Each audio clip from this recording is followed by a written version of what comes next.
trying to defend myself, trying to fight them off, trying to get away from them, but it's like being in a beehive. There's just hundreds of them all over me.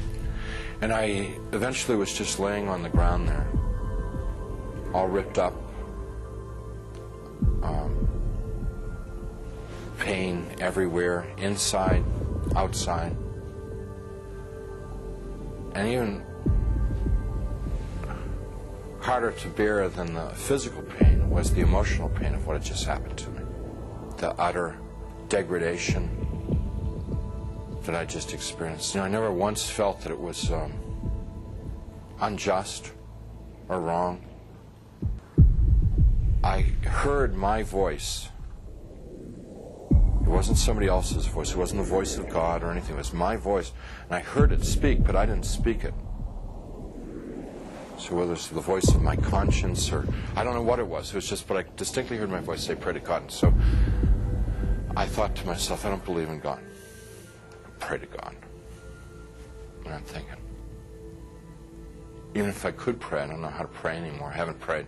And at that time, I probably hadn't prayed in 22, 23 years.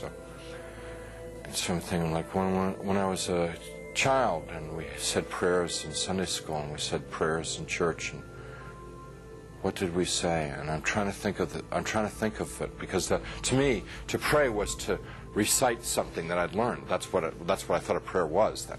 So let's say, the Lord is my shepherd. Give us this day our daily bread. My country, 'tis of thee. No, that's not a prayer. That's wrong. Let's see. Yea, though I walk through the valley of the shadow of death, 77 years ago, our forefathers. I'm getting all of them mixed up. I can't remember how to pray.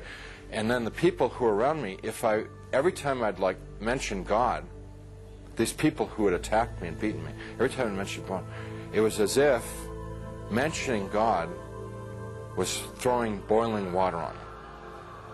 They would shriek, they would scream, they would yell, and in worse profanity than anything I've ever heard in this world. The other thing that was happening was that they couldn't bear to be around me talking about God.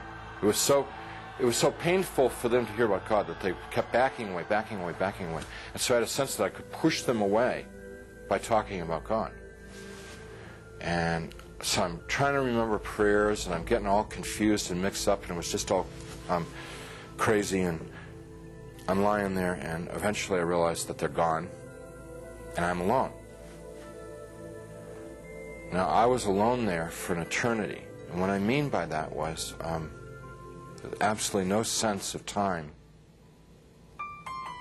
But I thought about my life, thought about what I'd done and what I hadn't done.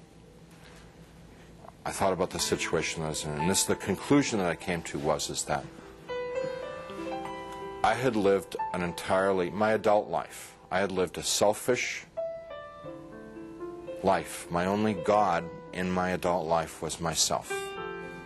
I realized that I was something terribly, terribly wrong with my life, and that the people that attacked me were the same kind of people that I was. They were not monsters, they weren't demons.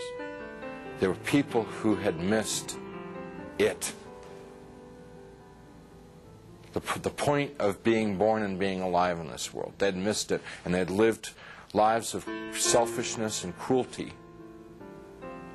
And now we're in a world where there was nothing else. There was nothing but selfishness and cruelty, and they were doomed to inflict that upon each other and upon themselves, probably forever and ever and ever and ever, without end. And now I was a part of it. And it seemed like, although I didn't want to be there, it seemed like probably the right place for me to be. There was a sense of like, this is what I deserve, because this is what I lived. You can't imagine how emotionally painful that was. And I'm lying there for time without end, thinking about my fate. And in the back of my mind comes up an image of myself as a child, sitting in a Sunday school classroom, singing, Jesus loves me. I could hear in my mind, Jesus loves me, la la la. Jesus loves me, la la. And as I recalled myself singing it and I could hear myself as a child singing it.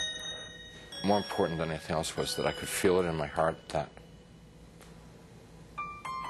there was a time in my life when I was young and innocent, when I believed in something good, when I believed in something other than myself, when I believed in someone who was all good, all powerful, who really, really cared about me. And I knew that I wanted that back, that which I had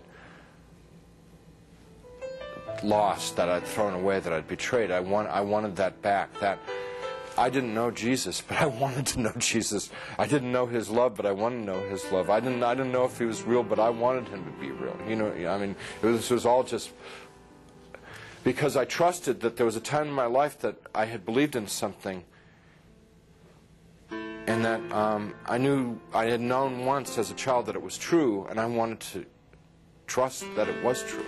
So I called out into the darkness, Jesus, please save me. Please save me. And He came. He came. First there was a tiny little speck of light in the darkness, and very rapidly got bright. And the light became so bright that if it were in this world, it would have consumed me. It just would have fried me to a crisp. But it wasn't at all hot or dangerous there. The light just came upon me, and He reached down. He was in this light, and He reached down out of this light and gently started to pick me up. And in His light, I could see that I was gore and filth and wounds all over, and I looked like roadkill. And He's gently putting His hands underneath me and very tenderly picking me up. And as He's touching me, everything just goes away. All the wounds, all the pain, all the dirt, it just kind of like evaporated away. And I'm like whole and healed. And inside,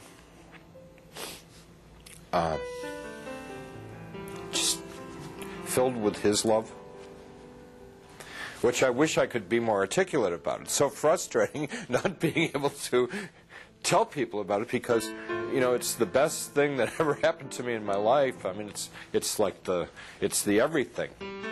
You know, it's the all of life is to know that love, and you know I get to it and I just can't describe it. I can't convey it to you. So He's holding me and embracing me, rubbing my back like a father would his son, like a mother would her daughter, just gently rubbing my back, and I'm bawling like a baby out of happiness. I mean, like the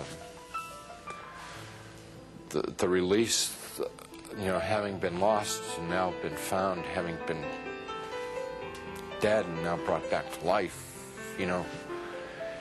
And He's carrying me out of there. Up we just go. Out, gone. And we're moving towards a world of light, and I began to have thoughts of tremendous shame that I've been so bad.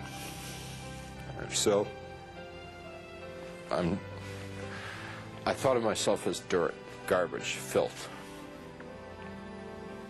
And I thought to myself, He's made a mistake. I don't belong here. He doesn't want me. You know, it's like the shame. Like, how could he care about me? You know, why me? I'm bad. And we stopped. We weren't in hell. We weren't in heaven. We were in between, and we stopped. And He said, "We don't make mistakes. You belong here." And we began to converse, and He was talking